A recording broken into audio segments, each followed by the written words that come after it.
Hello, film friends, friends of film, and everyone in between. Welcome to the Film Folklore Podcast. I am Jed Props, and I'm joined today by Justin Sound. Hello. And pinch hitting with us is Heather Ray Costumes. Hey there. So yet again, Chris, Zoe, and Joe could not be with us today. Joe, I understand, went to Universal Studios and he's drinking at the Moe's Tavern there with his buddy Hugh Jass. Now, I was able to talk to Chris and Zoe, and Zoe was able to relay that Chris's dad apparently is a scientist, and he kind of fucked with his dad's new invention, and he got reduced in size, and he's trying to figure out how to get big again. And that makes sense because a very tiny Chris with a squeaky voice was able to tell me also that Zoe has transcended this earthly plane and reached nirvana. Sadly, this means that she has become a live, laugh, love sign at Walmart. So anyway, getting us into the episode today. That's a shame. Hi, everybody. How y'all doing today? So by the time this airs, the carnival season will be over. Sad. But let's have a quick little gras talk, is what I'm going to call it. And for those not familiar, Mardi Gras is Fat Tuesday, and there you go. So Day before Ash Wednesday for anybody who is Catholic and or not in the know of when Fat Tuesday actually happens. Girl, you read my mind, because I was about to say, so we have like a month and a half of festivities wedged between the country's annual January 6th DC Hullabaloos, and it all ends on Ash Wednesday, as Heather Ray just said. Then here in New Orleans, we get a brief rest period before we get into St. Patty's, and then we all party like the Irish don't actually do. But getting us a little more film related, Justin, getting your opinion, and Heather Ray, please chime in. Is it safe to say that it would be foolish to try and film here on, say, Lundi Gras or in Mardi Gras Day? I would say that's a very foolish thing, yes. Would you say that's an understatement? Very much so an understatement. So nowadays, we take those days off with good reason, but in the earlier days of Louisiana filmmaking, they did attempt some of those earlier projects. And they still do. That's really? Time to time. It still happens. It happens. I guess I worked on a Mardi Gras Day 2 years ago. What? I guess I've been lucky. I was the only production that was working. That sounds And I was right. a miserable bitch the entire day. Well, not only is it, I was, because Zoe's not here, unfortunately, I can't share my Simpsons moment on this, but I was comparing it to when Bart breaks his leg and it becomes a rear window scenario and he's having to watch all the kids play in the pool and have fun while he kind of loses his mind. That's what it's like to work on Mardi Gras Day. Oh, yeah, it's terrible. On top of the logistic nightmare, on top of the fact that most businesses are closed, so you can't really do any business anywhere, it's a pretty useless day to attempt to do a fulfilling film job. So do anything. I remember the besides first job I ever had interviewed for as a PA. They said, okay, well, we're going to start working Monday. And I was like, Lundi Gras? No, you're not. And they're like, what do you mean? I was like, what do you plan on doing? And they were in the Britannia box. Now, the Britannia box means that once you get into like past St. Charles Avenue where all the parades are, you're not getting out until the next day, essentially. So they were working in the buildings right there. And I said, you're not going to do this. Oh, well, we're going to shop. We're going to shop in Metairie. No, you're not. That's closed down too. People that live in the zone of death actively park their cars outside of the zone in case they need to actually get out and go somewhere. Right. Because if your car is inside of that box, you're not going anywhere. And sometimes you can't even walk across because the parade route will not allow you to. There are barricades and you can't even walk across the street to get to your car. So, I finally said, well, I will be here bright and early on Wednesday morning if you would like to hire me, but good luck. Because I say get here at 6 o'clock in the morning, if not before, and don't plan on leaving until after midnight on Lundi Gras or Mardi Gras. Really? Let's rewind. You said bright and early on Wednesday morning? Well, I was exaggerating. So I bring up all the Mardi Gras talk and the festivities because just like actors, everyone getting festive puts on their costumes. They get their prop accessories. Maybe they do some hair treatments. Maybe they put on some wigs. Heather Ray actually, for Decadence, had all of this. And there's one other thing that they do. Can anyone name that fourth thing that maybe people are doing as far as application? Facial hair? Well, that's because I'm stroking my Why are beard. you I'm like trying to do social cues here. Like, what is happening? What you can't makeup. see is that I was trying to point at a face for makeup. Because makeup, that's right, Justin. And that is our guest today. Segue. I should have put that together. We have our first makeup rep, and we're very excited to have her. We do actually deal with facial hair, by the way. Which, by the way, is, and we will talk about it. Amy Makeup is here with us today. So let's get into it. Let's welcome Amy Makeup. Amy, welcome.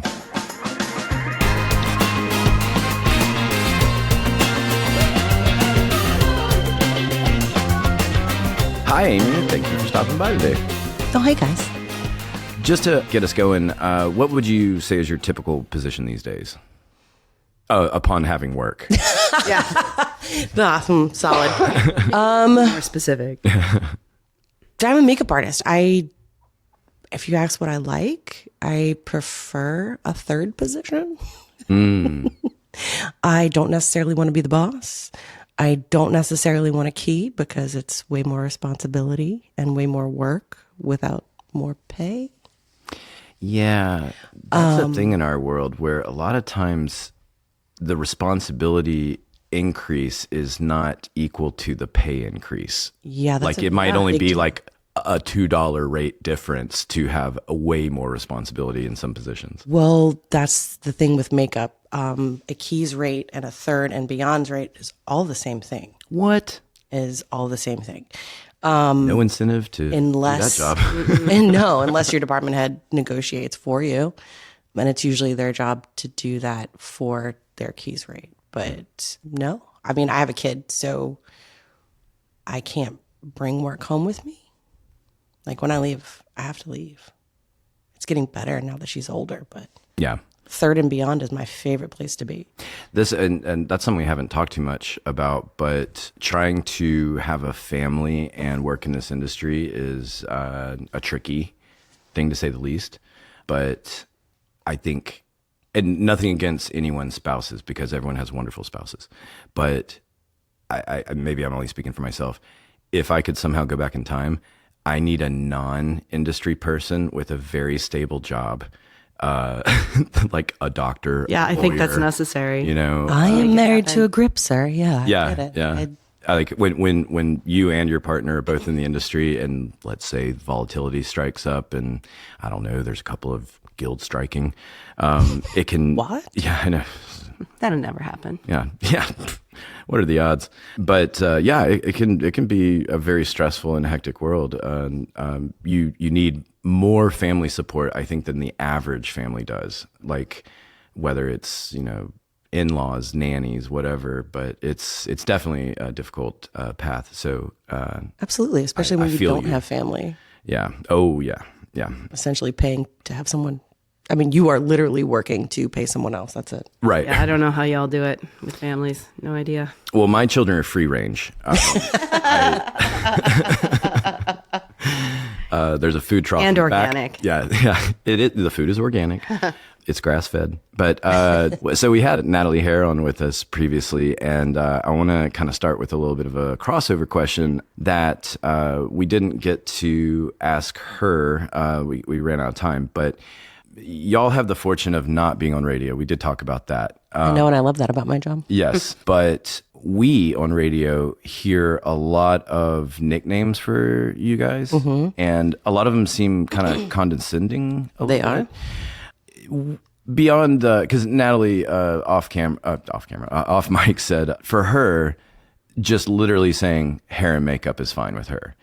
Is there anything you would add to that, or do you have like more acceptable nicknames as opposed to, if y'all can help me with some The examples? vanities, The vanities, The pretty committee. the pretty committee. That's a typical, which is highly offensive. It is. That's usually an AD that really likes to hear his own voice. I've never heard these because I'm Really? not Milwaukee either. Oh. Yeah. Good. Yeah, good for us. High five. Yeah, they got a whole other channel of gossip. That they do now. Truth. But don't condone it. and we will keep the gossip light because we did talk about the sanctity of the trailer and what stays in the trailer, or what is said in the trailer stays in the trailer kind of thing. Absolutely. So again, want to let the listener know that spoiler, we're not going to be spilling a lot of tea here. Can't.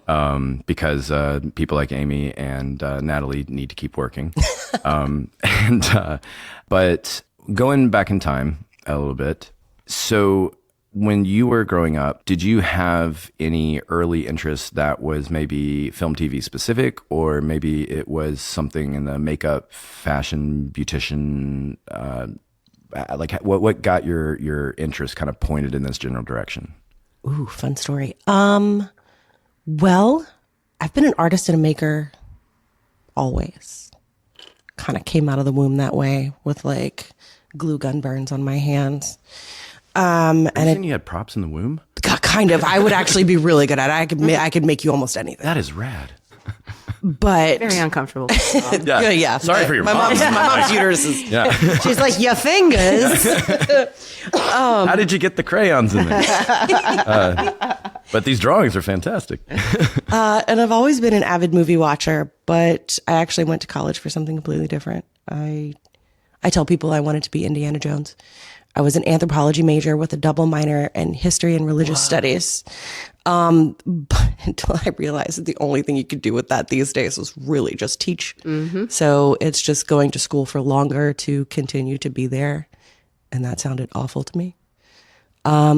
So I left and went to beauty school because I've always enjoyed it and it's fun and I love making people stay. And I had to take a step back away from beauty school because I was having terrible migraines.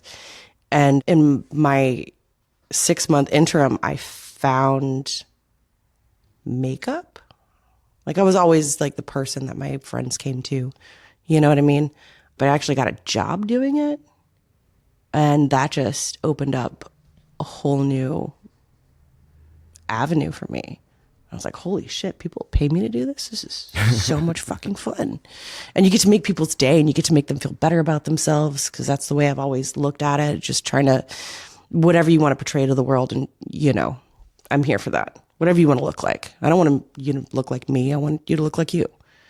And somewhere along those lines, I dated a guy who was PAing in film and he introduced me to some people. And I just fell head over heels. It took everything that I've always loved. Oh no, that was just to be clear. That was a long time ago. Yeah, no, I just. But your husband wasn't a PA. No, he was not. Yeah, no, that was a whole nother lifetime ago. But I just fell into all of it, to the special effects side of it, which was new for me. And I didn't go to school for this stuff. I learned over the years and next to some of the industry's best. And it's been an incredible journey. 15 years of making art and learning from different people and just being a freaking sponge, man. Which, that world is such a fun world. It's also, I think, kind of like when we were talking to Donovan about, like, in that case, we were talking about how a boom operator is like an iconic position, when you think about like the stereotypes of what a layman would know about the film industry. Sure. But I feel like makeup is another one of those, the hair and makeup departments.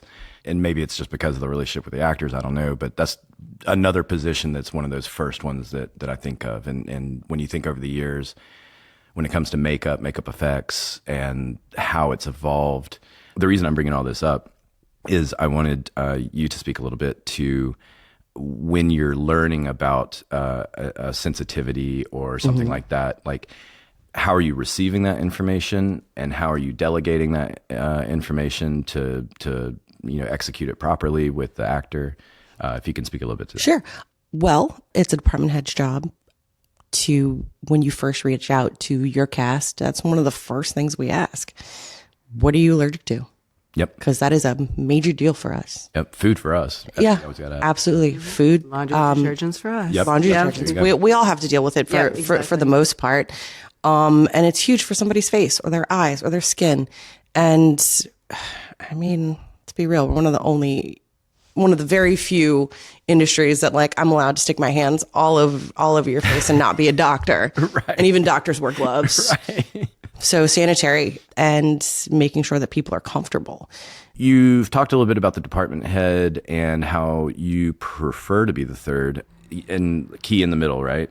And then am I missing anybody? And not including makeup effects, just talking about makeup. You usually have your department head, your key, your third, and then it goes on from there.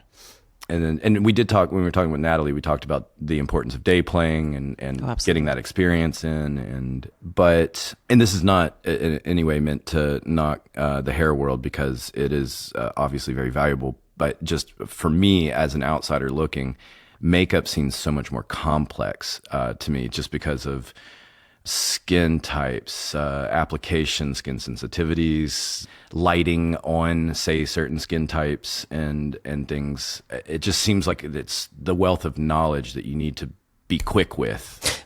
Sure, it absolutely can, especially because I think a lot of people just assume we put makeup on and go sit on set and don't do a hell of a whole lot unless we're actually moving.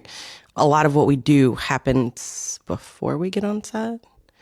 So I'm not just dealing with what a script says. I'm reading that script. I'm breaking down characters, just like we all do. But also it's what the director sees this character as, what they see the actor as, and what the actors see themselves comfortable with. Mm-hmm. And also what they see the character as. And that is a lot of different layers. Yeah. And a lot of different answers a lot of the times where that you have to like please every one of those. Absolutely. People. It's got to go through so many filters before. Then there's the studio execs and the director. It just keeps going. 100%. More times than not, conflicting answers. Correct. To make it more almost solely. Yes. More challenging. Absolutely. I have had actors realize literally in my chair that they are no longer in charge of what they look like, which is interesting because like as a human being, that is literally one of the only things you can control. Yeah. It's especially if you're on camera for all of posterity. Absolutely. It's a very vulnerable place to be. Mm-hmm. And it is our job to take all of these storylines and filter them through to one look and what some very usually vulnerable person is okay with. Mm-hmm. And sometimes that's super easy. Sometimes it's all one story and we're all on the same page, chapter, sentence. And sometimes they are literally a novel away. And that can be very difficult. Fun aside, I was working on a film and the prop master was very novice. They had talked themselves into the job and they were not qualified. Ooh, you can always find the people that didn't walk in on the first floor, if you know what I mean. Yes, and I didn't know that until I was on the show and we were actively working, and I was the assistant prop master, and I'm running set, and this prop master, we had an actress that was supposed to be putting on makeup in the scene, and he comes and hands off like just Walmart grade bag of makeup, and he's like, and I was like, what is this? And he goes, it's for the scene later today. And I was like, I'm going to go talk to makeup. And he goes, why? You got this here? And I'm like, are you nuts? I was like, first of all, I don't want to get murdered. Second of all, justifiable murder if I did it. But beyond that, because of all of those sensitivities, matching of existing makeups and things like that, like what? There's a storyline with the makeup? Oh my God. But it's like, if I ever do something like that, anything even remotely close to those lines, it's still, no matter what, you go to makeup and you say, for example, this brush has nothing on it. Here's the brush for you to look at. Here's the brush for you still to approve, because I don't want to mess with anything else that's happening. But sure, we can pretend the application if we want to do it that way. Or if we actually need to see an application happening, then makeup is going to say, well, we're going to use our stuff. And I'm going to go, yes, of course, whatever you want. Yeah. Please don't hurt me. So it's so scary. I know. Well, it's the set chairs, right? It's the PTSD I referenced from when I was a PA and the first time I had to go to the hair and makeup trailer. That was a story in the other interview. But yeah, I that prop master, that was one of those examples of like, you don't know what you're doing and this is scary. You know, like you should know something as basic as that's not our department. And to go and just do it is literally stepping on toes, and it's insulting. It is, because people tend to glaze over our department. Yeah, and mistakes can come as a result of it. You know, like that, you could ultimately mess up a shot. You could mess up a continuity. You know, there's like all kinds of stuff that can go Or wrong. you can give somebody a crazy allergic reaction. We have to shut down filming for the day. Oh, I'm glad you said that, because that is something I wanted to get your opinion on. We actually talked about this the last time we saw each other, but we were at a wedding reception, so it's okay if you don't remember. I'll say that part. Also, congratulations, Ricky and Ashley. Dude, that was fun. Yeah, and lovely 1920s attire that you were in. Oh, thanks, man. I do love a theme. Yes. So I was on a show where we had ended the scene, moving on. The main actress is walking off set, and she's coming by my cart where she sees that I am holding wet wipes, as in the brand Wet Wipes.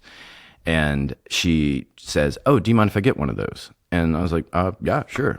Because I don't know what we're not in a scene, so I didn't know what she's going to do with it. But a makeup artist saw this happening and rushed over and almost as if I was giving a poison to her, like got it out of her hand, gets her own wipe from her bag, hands it to her. The actress didn't seem to have any kind of reaction to any of this. It was just kind of like, oh, okay. And then she takes it and goes off. And the makeup artist turns and goes like, she has to have a very specific thing. And she's going into a skin allergy conversation. I was like, whoa. Then she shouldn't be asking me for wet First wipes. of all, I didn't know what she's going to do with the wipe, to be clear. And second of all, what am I supposed to do? Like, the actress just said, "Can I get a wipe?" And I'm like, yeah, okay. Like, she could have gone to clean a book cover for all I know. So, but it was that thing of like, I understand where the makeup artist was coming from, but it was a scary, again, maybe it's the PTSD, but it was a scary moment for me, because I'm like on the ropes defending myself when I was like, this is a very innocent thing. Like, it wasn't anything you think. Well, But- we're trained to be helpful. Right. Well, and again, actors and their sensitivities. I Listen, I've had actors who have taken wet ones from people and wiped their makeup off. Is it a good idea? No. It's got alcohol in it and all kinds of other things you don't want on your face. everybody knows it's petroleum jelly. So, yeah, we do kind of have to babysit a little bit. Yeah. And I'm not naming any names, but like run after people. Yeah. Because, I mean, you can't see my hands, but like their face is like, Jed and I can both. Amy's voguing right agree. now for anyone that needs to. their face is literally my responsibility for like the next month or whatever filming is. Right. Sorry, what were you going to say? No, there's lots of babysitting happening from many different angles. Yes. I can't, I'm blanking on his name. Oh my gosh, big time actor. That guy. He played the Hulk. Mark Ruffalo. Ruffalo, thank you. On a show with Mark Ruffalo, I'm waiting to prop him. We've made this joke before that hair, makeup, costumes, everyone's, last looks fighting, and I'm just waiting to hand the prop off. So I'm patiently waiting for everyone else to get their stuff done because it's more pressing than me.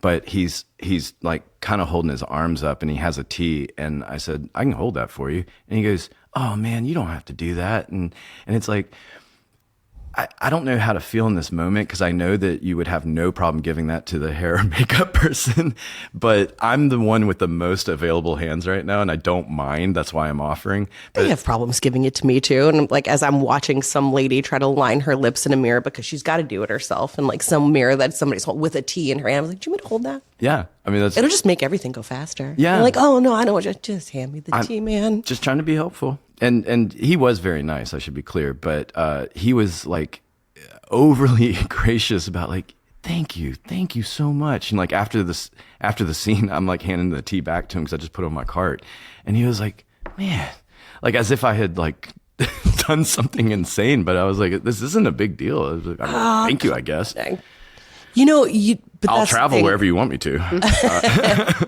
It is nice when people are like that, though. Not that they have to fall over themselves thanking you, but let's be honest, guys, behind the scenes, a lot of what we do is incredibly thankless. Yes.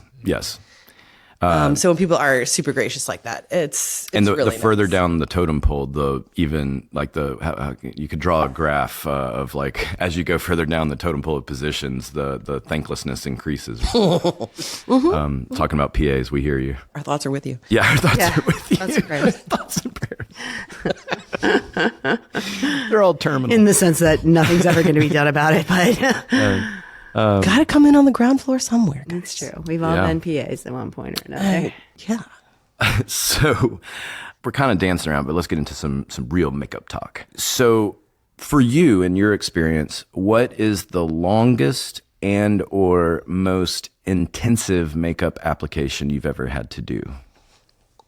Oh my God, these are the hard questions.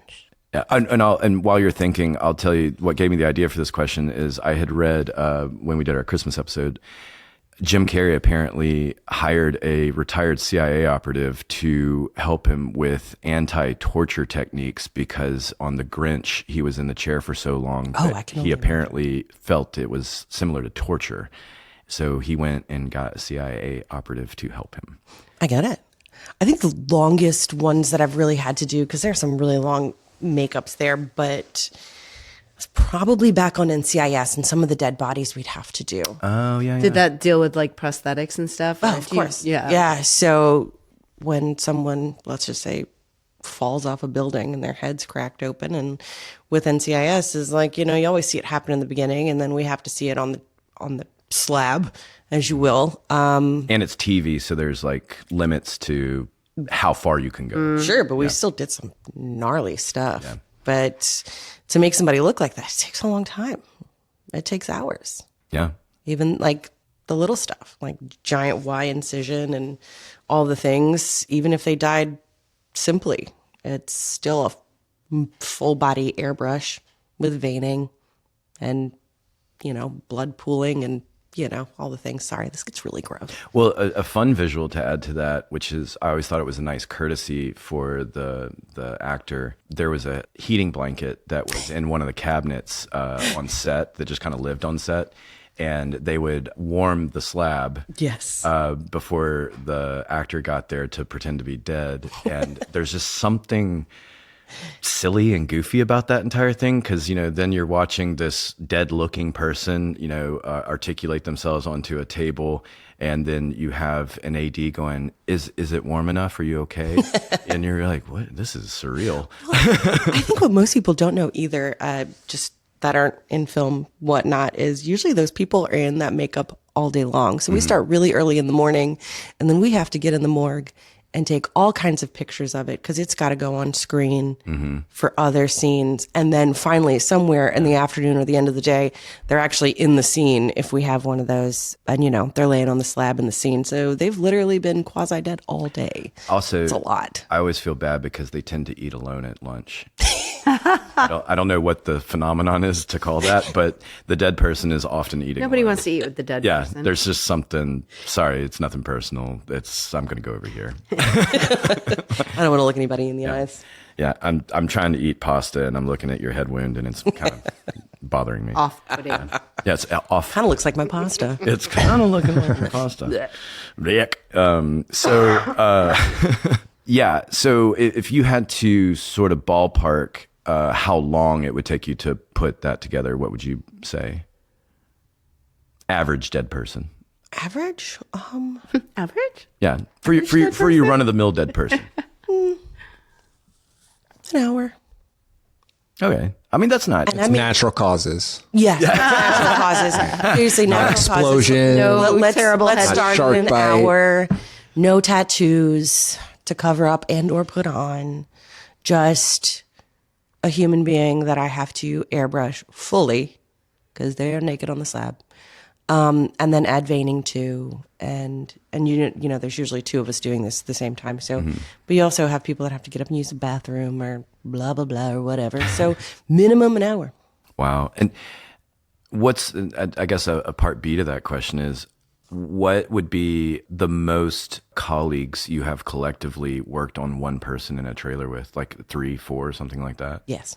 Because that also is kind of fun to think about. Is that this person's trying to be still, and you got several people. Right. Like, you get the face. I'm working over here on the tattoo on the arm. You get the leg. Yes, full body. Like, let's just call it like morgue work like that. I think the most we've had where you have at least have enough space to actively be doing something helpful is 3. Before it gets in the way. Yes, because there's not enough limbs Fourth wheel, not third wheel. on a person while they're in, like, let's say a beauty chair. You can really fit about 3. So let's say one person doing the face, the other 2 dirtying hands or doing nails, adding tattoos, adding prosthetics, whatever. I think 3 is probably your best spot. 4 gets to be too much, regardless of.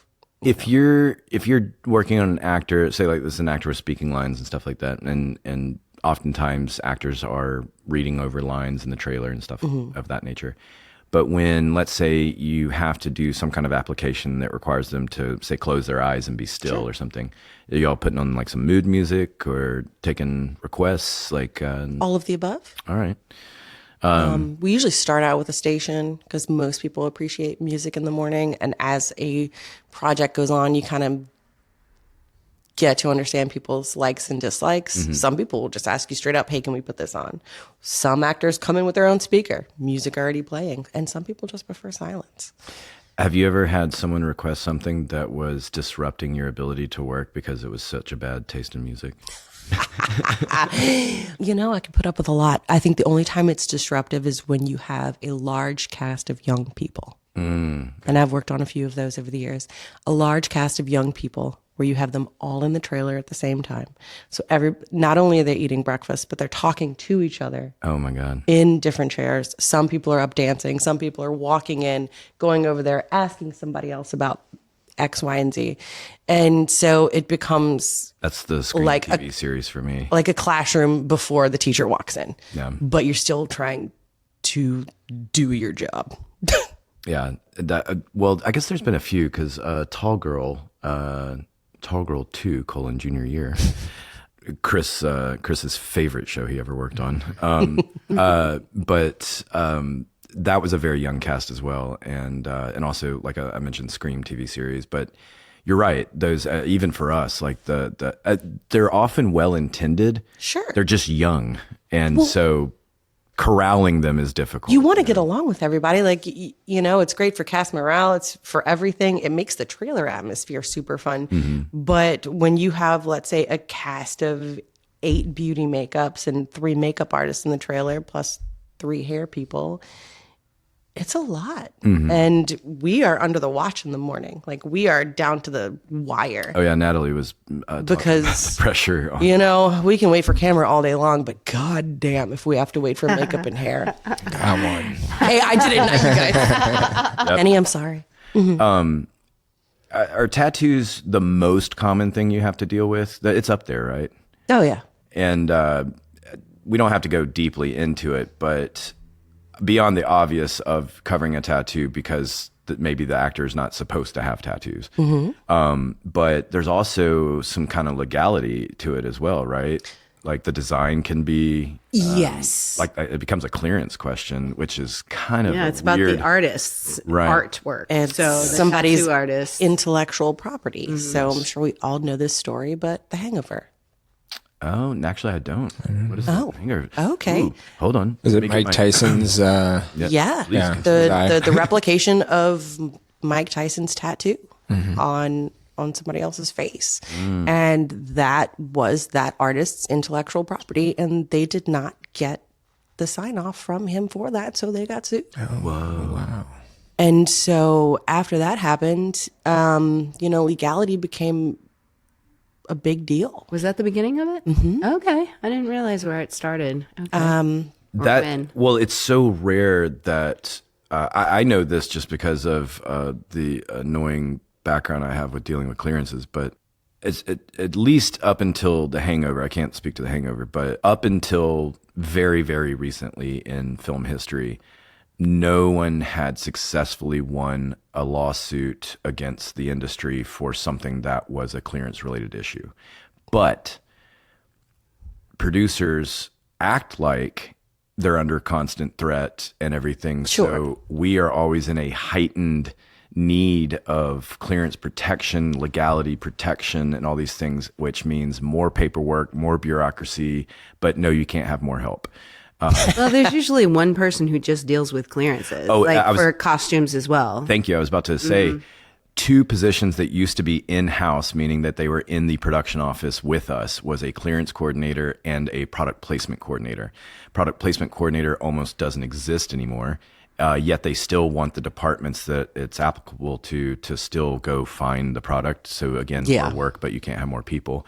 And now if there's a clearance coordinator, they're somewhere out in the ether. They might as well be AI because you never meet them. You never talk to them. Working from home. Yeah, exactly. They're working from home. I got to stay pretty vague here. There's a particular person who does clearances for a very large company. I don't know. Doing good so far. Go ahead. We'll call them Who's what's? Misney. And they have a streaming service called Misney Plus. But anyway, there's someone that works inside of that gigantic company that Do we have clearance for this? Clearance. The person was like a political hire, and it was very obvious because they wanted the set decoration was losing their minds on the show. They wanted the patterns on the bed sheets to get cleared. They wanted to see everything. And anytime you asked a question, this person would go, "That's a good question. I'll have to elevate that." And we're like, "You had a what? What? Are you human? Like, what is your deal?" This is where AI started. Yeah, exactly. So, and it was weird is that he would glitch sometimes, like the frame was missing. No, I'm kidding. That didn't happen. But he had to elevate everything. He had to elevate everything. His name was Max Headroom. But it's a joke for everyone over 40. But but yeah, it was at an obnoxious level of clearance where it's like, something like a tattoo, we kind of generally think is an obvious one, like that's a well-established one we know to deal with. But I've also dealt with, like, over the years since The Hangover, different productions, or let's say different studios or networks have different ideas of what's acceptable. So I have dealt with production lawyers that have gone crazy over this stuff. And let's say on the same production for the same network, another season you deal with someone else and they're like, meh. It is really, I mean, you get a feel for how it's going to go in the first couple of weeks. Absolutely. Okay, do I need to bother you with this? Probably not. So, okay, great. Moving on. I think the technicality is you have to change it 20%. That's okay. So this is where it's gotten difficult, and it's kind of speaking to what you just said, Hillary. It depends on a show. Mm-hmm. Now you have to ask each time because you can't assume what was right on the last thing is going to be applicable to this thing. Right. So, for example, artwork. When I got into the art department, 2006. Back then, it was the standard rule that you can alter something 20% and it's acceptable. That went away at some point. Because again, it's more legal protection, more stuff like that. And so, but it's kind of like how we have to clear use of a lot of items. Mm-hmm. A lot of times we're told if it's in its practical use, you don't need to seek clearance. But if it's the clearance Nazi from Misney Plus, then you have to clear everything and anything. So the example I'll use is if an actor is brushing their teeth and they have a bottle of or tube of Crest and they are doing nothing but simply brushing their teeth, you should not need to seek clearance because it's in its practical use, it's what it is. If someone was being murdered with a tube of Crest, now you need called rest. That is when, okay, I understand. Now we need to seek clearance. And of course, Crest would be like, no. You can't murder someone with our product. And that's why suddenly you would see. I would watch a movie that somebody killed somebody with a tube of toothpaste, though. I mean, there was a movie where it was supposed to be back in the 80s with Satanic Panic, and a child, like a 11-year-old, is murdered in a scene. they're holding a box. It was scripted that they're holding a box of Lucky Charms and a shotgun blast where you could see the pellets in the cereal box. And my boss was like, why don't you reach out to General Mills? And I was like, how about I pretend to reach out to General Mills and I go ahead and tell you the answer is no. Yeah. Yeah. How about you make that phone call? 'Cause I already know how it's Kill going a to go. child with your Lucky Charms. I'm going to go find a better use of my next hour. But what's happening now is, and going back to this whole practical use example, is where the paranoia is coming in is if the overall material of the project as a whole is maybe it's dark, maybe it's a horror movie or it's sinister or some other kind of thing, then that's their concern, is that even though this practical use in this scene is fine, the overall theme in that movie is maybe something that they don't want their product in. Or at least that's what the legal paranoia is. Like the last thing I just did reshoots on, because that's all I'm doing right now, post-strike. Yeah. You know, the rule of thumb was if it's offensive or if it's trademarked, everything else was fair game. Yeah. And that, I mean, that's, they've been saying for a number of years, the adage has been, it's become an accountant's world. But I would go a step further and say it's become a lawyer's and accountant's world in our industry. And Sure. maybe that's why we don't have as much fun as we used to. We just don't. Lawyers. Or is it just because we're getting older?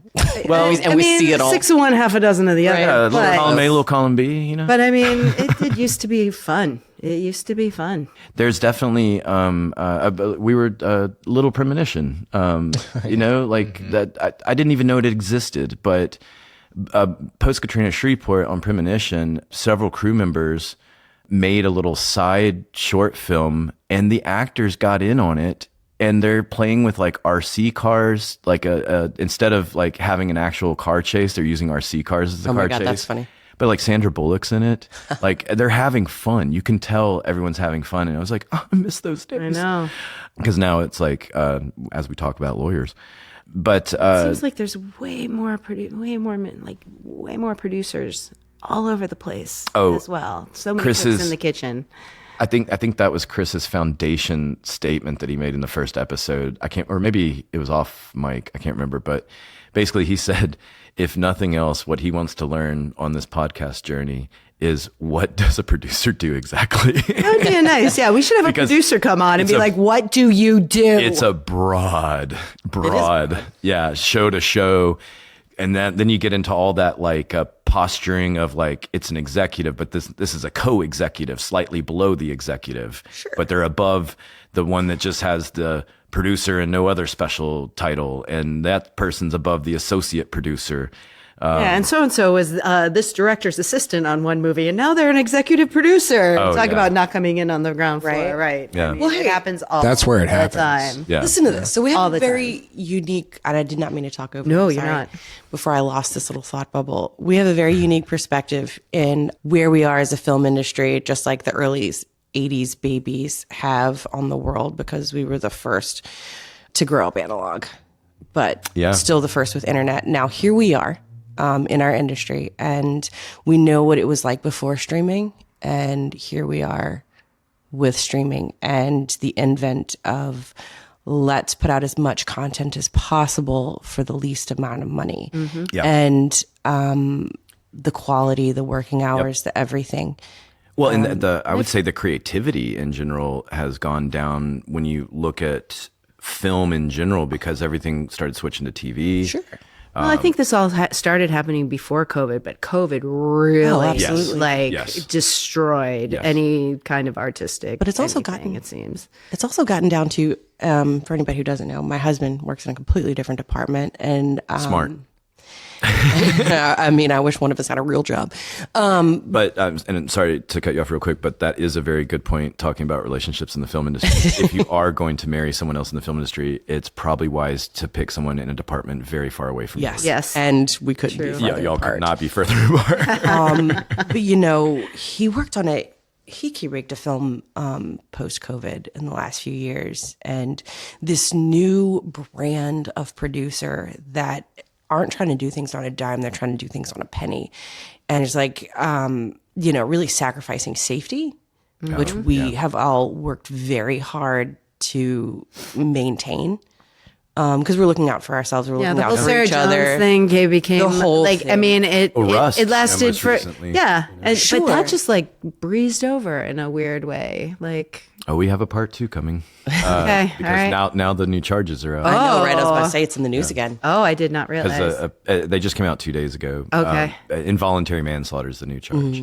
But, and we'll get into it when we do that episode. But it is fascinating from a film vantage point because we have our own world of safety measures. And it's not that one was violated, as we already stated, but it's that multiple were Right. violated. Absolutely. And Joe's not here, so I can speak a little bit freely about it. But the first AD is who made the plea deal. And, if you listen to a lot of true crime, they always say, the first to talk gets the deal kind of thing.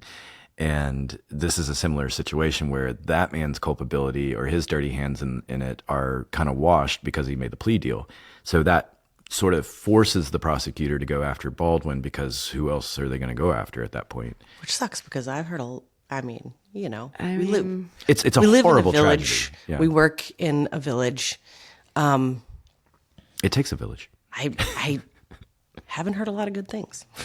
No, And I don't mean to, I'm not going to gossip, but when we going back to your point, Heather Ray, about coming out of COVID, that is one of the things that we were saying with Rust is that it's a situation that might not have happened at all if the industry wasn't so stretched thin at the time, because the first group to suffer with an industry labor shortage of talented labor is going to be in the low budget world, because if you're kind of on that cusp, maybe you keyed, a few shows in a $5 million capacity or whatever, but because of demand, now you're getting opportunities for, say, this $20 million movie over here. Well, of course you're going to take that. It's the better rates, better deals, and all that. So that bottom low budget world is who's going to suffer. And that's why you end up with, say, an armorer who wasn't an armorer, how you get an entire camera department to walk the day before the tragedy happens, and you get a whole other calamity of stuff. And it's unfortunate, but at that point, and again, I know prosecution is going to have a different opinion, but at that point, at least for me, the producers start having culpability, because at the end of the day, you're still in charge of who you hire. And you hired someone who had no business handling something like weapons. Right. And we again stated it before. My heart also goes out to her at the same time, because I on the one hand, I say she shouldn't have been hired, but on the other hand, I'm like, she got raked over the coals, but she also didn't know any better because she was so bad at her job. So I'm like, I'm kind of torn on just her as from a novice level, from ignorance level, from these things she just didn't know. And so that's why I go back to the producers. That Because she should have they never are been culpable. there. Right. She should have never been there. Exactly. absolutely, she should have never been there. But I feel like that happens across the board in most of our departments to some degree or another. Some departments are bigger and they're able to use, let's say, new people more wisely, and like, okay, you're going to go over there and you're going to fold sweat mops in my department. Like, we need somebody to do that. We have the budget for it right now, so you're going to go do that. But for instance, like Sorry, it took me a minute. those little napkins that we have to fold in perfect little squares that we have to mop sweat in with, especially in Louisiana, because everybody sweats bullets. But I thought actors don't sweat. Is that just for background? Oh no, that's my job. Oh, okay. They don't sweat because we are good at what we do. Unless we are told they need to sweat. Yes. Can you put sweat on them? Yes, none of it's real sweat. If they're sweaty, it's fake. Oh, They're supposed to look like that. has anyone? I know it's a stereotype, but has anyone yelled spritz at you? Oh, of course. Absolutely. In a very condescending way. That's always my stereotype I've never actually seen an actor do it in a condescending way, but like the stereotype in my head is like spritz.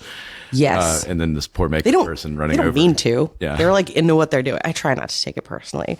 But back to like I hate to bring it back there, but people not knowing what they're doing. Oh yeah. And that is Well, I think after COVID, there was such a boom that they just were just bodies. It happens people. everywhere. Like people who want to get into the industry. Atlanta. Yep. Yeah. I mean, I went to Atlanta in 2017. I was there for a year working, and I was appalled. Yeah. And it's no offense Pretty to the Atlanta film community, because I did meet some wonderful people in that There are group. But some I also wonderful. saw more inexperience and incompetence in a volume I had never witnessed before. And because they were doing these huge Yes. Marvel productions, they thought they knew their shit. Yes. Well, that's the And, problem. You get people who like, think they know what they're doing. Right. And, people have been doing this for a long time. Like, I could tell you didn't come into the ground floor, and I could see that from a mile away. But the question is, when it comes to departments that deal with guns or deal with the things that matter, and like, do you really want do you want an experience dealing with that stuff? Or for instance, for some reason, everybody uses the grip department as like an entryway into the film industry. Like, oh, well, you want to get on, you're either a PA or they send you to the grip department. Do you want a guy who's never put together a piece of IKEA furniture hanging chain motors above your head because there's nobody else left and because he thinks this is his in? The answer is no. Yeah. Everyone knows you got to start off making sure there's no boogers in the coffee. That is how you start. That is the ground. well, floor. when we had Natalie Unless you're on putting the at one boogers in the point, coffee. we were she was saying the one piece of advice that she was like, "Come in humble." It's like, yeah, Come in humble. stay humble, like absorb all the knowledge that is all around you. Be a sponge. Yeah, be a sponge. To that point, which is wonderful advice, and this is kind of an open question to everyone. This is something that happened in Atlanta. I needed to find another prop assistant, and the well was dry because why else would I be there? Mm-hmm. And so I'm trying to find somebody, and eventually I get told, "Oh, you would love this girl. She's great. She's finishing up this show over here. You should grab her before she goes to something else." And I had already learned the term Georgia jumper because apparently crew had gotten a habit of leaving projects early to jump to the next project, which is just I've a heard general this as well. message.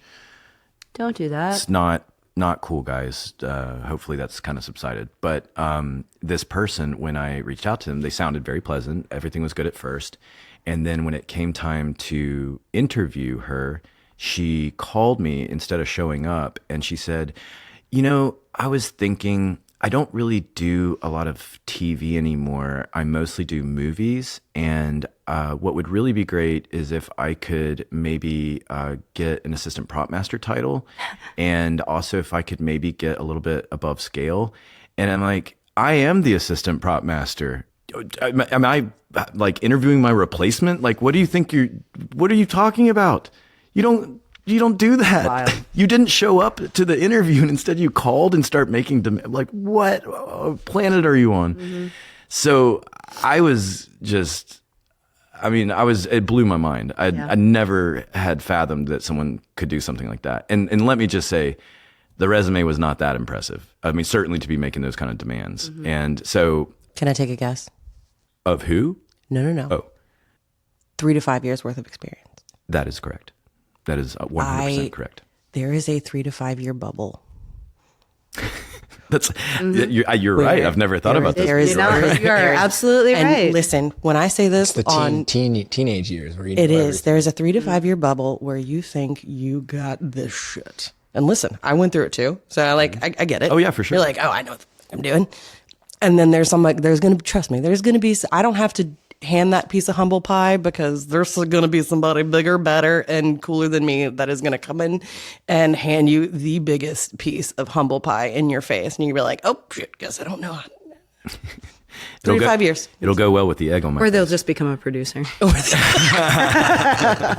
And that is what a producer is.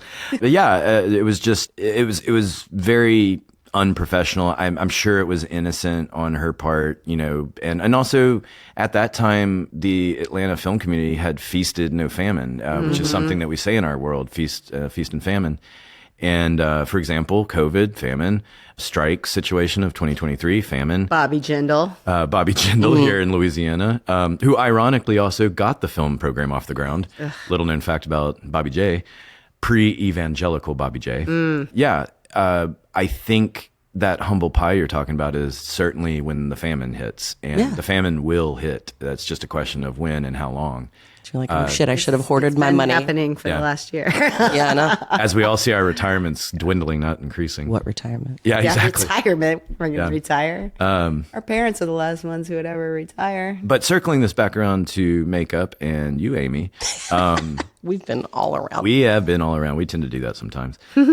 So two things that we haven't talked about before we get out of here. One is, because I didn't get to talk about it with Natalie, and we're just completely shifting gears, but I like the fine line of facial hair is actually makeup, not hair. Yes. Can you sort of maybe in sort of a summary kind of explain why that's makeup, not hair? Because the hair on your head is styled by the hair department. Anything literally sideburns on down is my department. And I mean facial hair because it's on your face, and that is my department. But body hair, also my department. Oh, and also I've heard some gross. The answer is yes, Yeah. yes, Oh. yes. I've had to deal with it all I of it. I'll keep them nameless because it's their place to talk. But I have I know another makeup artist that has had to oil up muscle men kind of stuff. Same. And they were hairy, and so they were just like, Yep. every day I just got to get my hands in there and grease them up, and we're like, I think the last time I had to do that was when that is when you earn God. your pay. I was like 7 months pregnant, so like I was just starting to look like the front of a ship, and like WWE came in town, and we had to do like I went and assisted on a photo shoot, and like just made my giant pregnant belly, like oiling up like tree trunk legs. I'm like, well, this is new. This is going to go in the memory bank.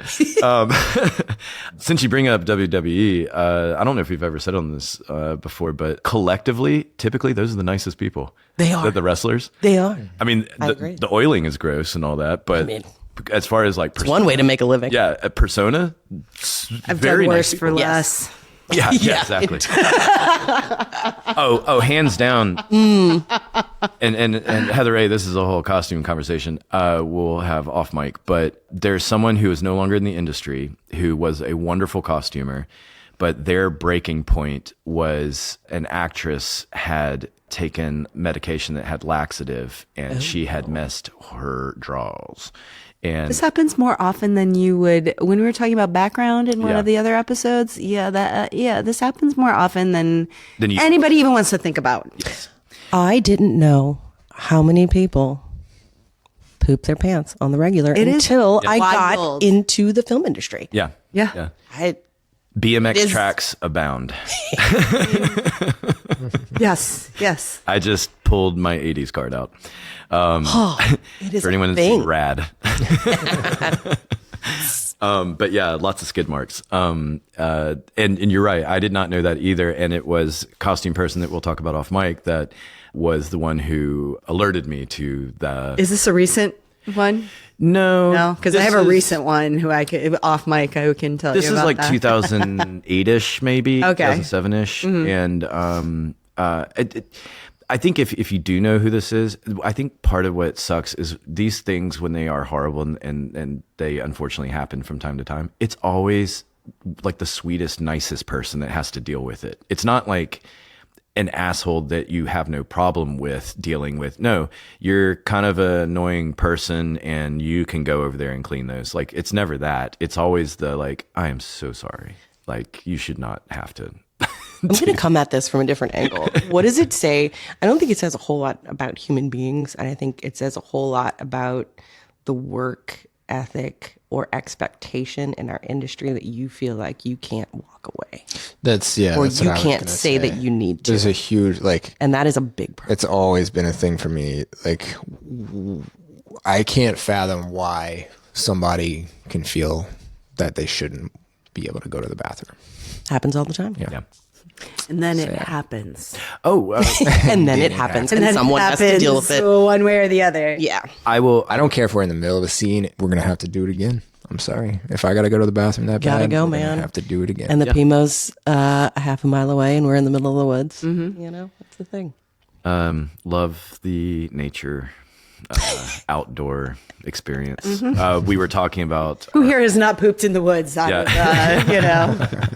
desperation? I see no hands. shamelessly. Exactly. Shamelessly. yeah. Exactly.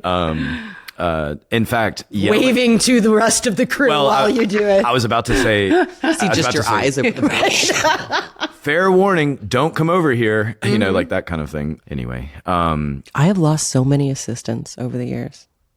like Just not to shitting in the woods. I was but context. context, fine. It just that's what it makes me think of. I mean, are we talking like when Spinal Tap people- drummers lost, or when people, or let's just say makeup artists, when you think like celebrity makeup artists, oh, I do makeup for the movies. It just sounds so goddamn glamorous. And I have lost more assistants who have had to stand in the rain or the wet or walked a mile to the bathroom or whatnot and just not come back. oh wow. They're like, Oh, wow. And that was in the early years. I don't really do I that would anymore, say like I always find it adorable, but when I see when we're out in shitty conditions and when hair and makeup arrives and maybe y'all got like the galoshes on or like the big rain boots or whatever, but they're still dressed nicer than the average crew person. yeah. So what's funny is that like, you know, from boot down, it's like mud and gross and everything. But then from like knee up, it's still like a very pleasant looking person that, you know, still gave a shit when they got out of bed that morning. And most of the crew, it doesn't even No, try. it It's does like, not care. Oh, I'm going to be in the swamp? Yeah. until it's 110 degrees outside. And And then I you're mean, melting, yeah. You know, we've met. Yeah. But anyway, winding us down here on this fun journey. This is what, for everyone listening, this is what I was talking about with hair and makeup. I can talk to hair and makeup for hours. You never know what you're going to get. You don't, but it's always good. It's always good, even if there's no tea spilling. So before we get out of here, we like to ask everyone any advice you'd like to impart. It can be good advice, bad advice. We like to joke and say we have a soapbox you can stand on if you'd like. And it's kind of just your moment to impart wisdom or anything you'd like to. And yeah, what you got? I love putting people on the spot. You know, I've actually told this to a few people that I was mentoring back in the day, and it always comes back around as the most helpful thing I've ever said, and which is interesting because I've said a lot of things. I didn't think this was it, but the more I think about it, it is. When you come into this industry, I think it can be very overwhelming, and especially with a makeup department because there's a lot of moving pieces. And what I usually tell people is learn how to read a call sheet. And that sounds very simple. It's what time you have to be there and where you have to be. But it's more than that. If you actually sit down and look at a call sheet, it tells you your entire day.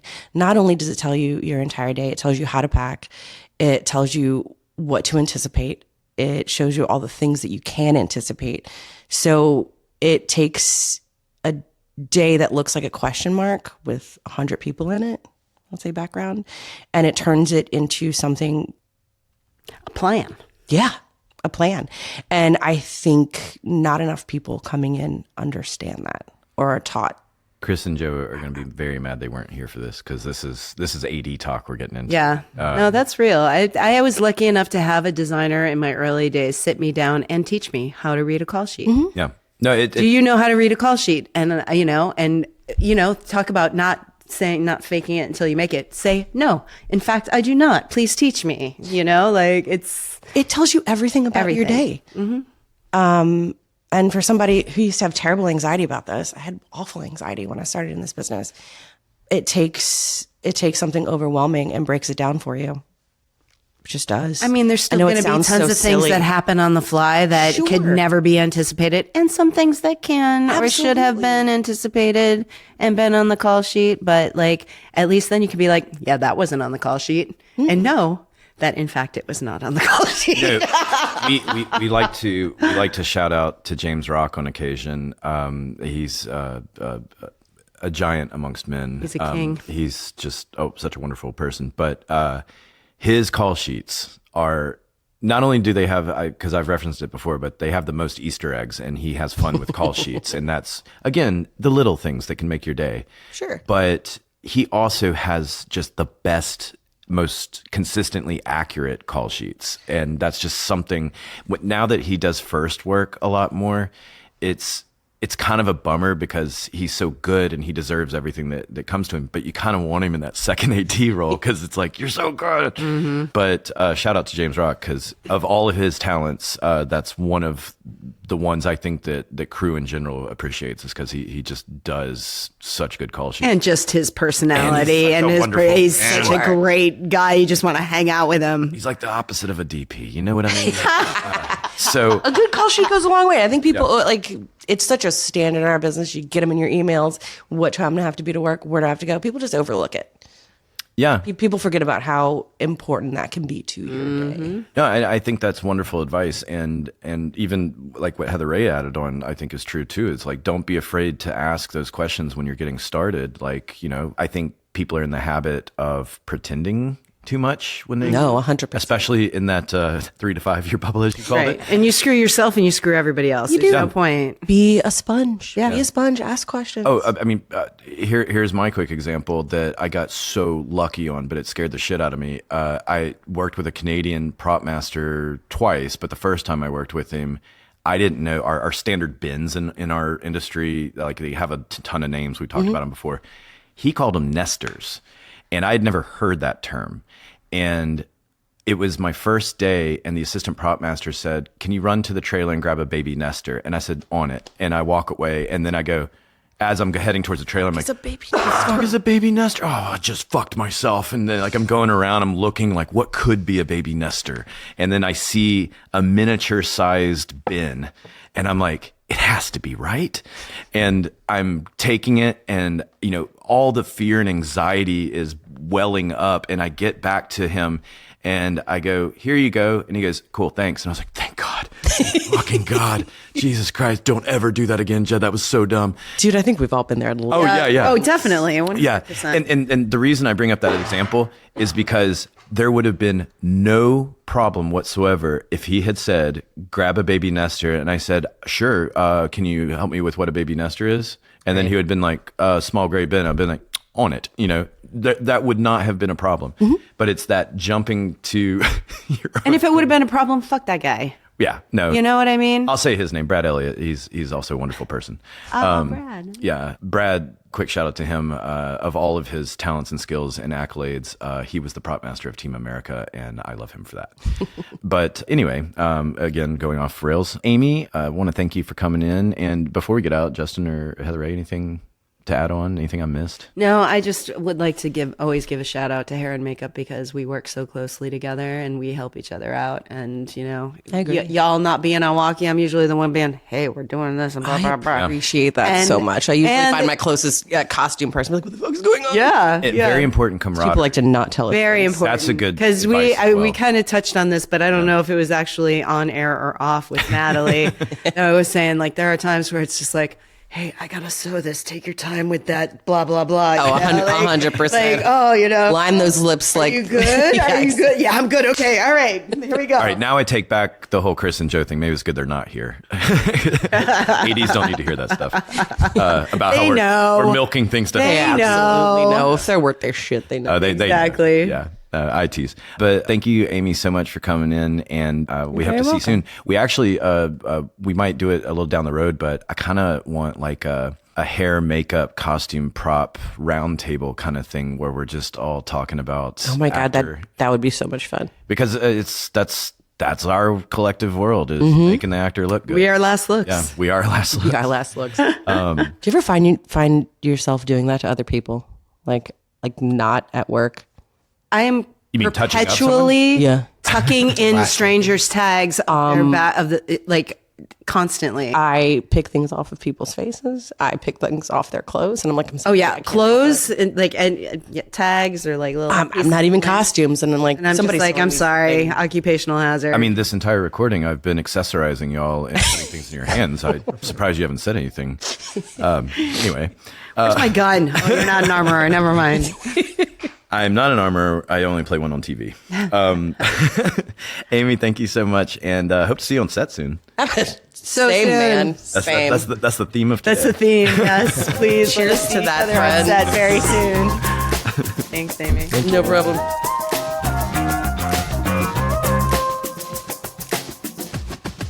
All right. Want to thank Amy again. That was fantastic. Makeup. I mean, I again, it's like hair. I can ask a million questions and just, it's forever entertaining. We didn't even really get into like some tricks of the trade, like, you know, some makeup secrets, makeup tips. Justin and I are always trying to give each other makeovers, and we need advice because we're not good at it right now, but we are going to get better. So Practice. Keep practicing. Practice makes perfect. So what can we say here that's, I mean, obviously we want to thank Amy and we want more makeup talk down the line, hopefully. But what can we say as far as closing? I didn't know that the trailer was that much of a sanctuary. I mean, I could have assumed, but I've never had to go into hair, makeup, don't want to. or. Well, I mean, I've gone into costumes yeah, for sure to wire people up. Costumes can be a little like that, but not near the way that hair and makeup is. I mean, generally, costumes is a pretty friendly place. Well, I also think Y'all that have a sofa. I mean, come on. usually we do. Unusable usually, but whatever. Right, there's always stuff There's on it. always stuff on it. You can't sit on it, but yeah, there it is there.